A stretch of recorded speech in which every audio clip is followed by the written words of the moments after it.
you're not really speaking at your own pace or your way of speaking.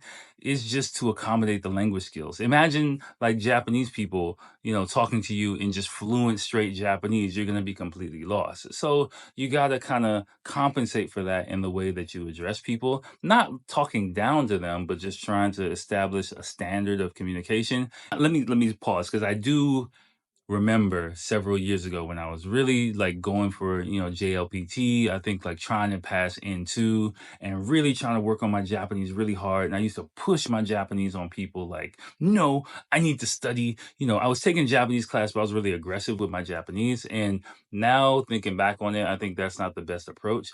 Like, you're in Japan, and to make friends and get to know people on a deeper level, it's better to be accommodating. And your English skill in Japan is kind of a rare opportunity for several people, for many people.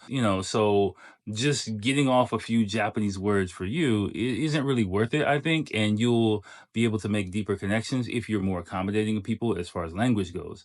Now, of course, you're like, but everyone's always talking to me in English, and I just want to study my Japanese. Go to a Japanese class. That's the best answer.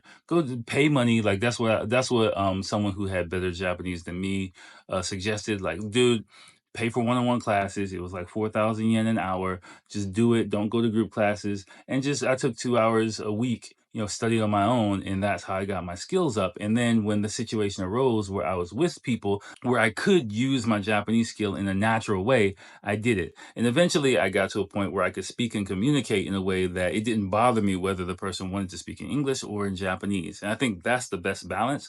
Of course, it's easy for me to say because I'm kind of at that point, but I think being aware of, when it's best to let someone practice their English on you, and when it's best to whip out your Japanese is really important. And, if you, one telltale signal for me is people start laughing a lot, like, "Oh, your Japanese so good. Ha, ha, ha, I kind of want to speak English." Like you kind of, that's a sign for me that I should just like put my Japanese in my pocket. Okay, go ahead. Let's have English time right now.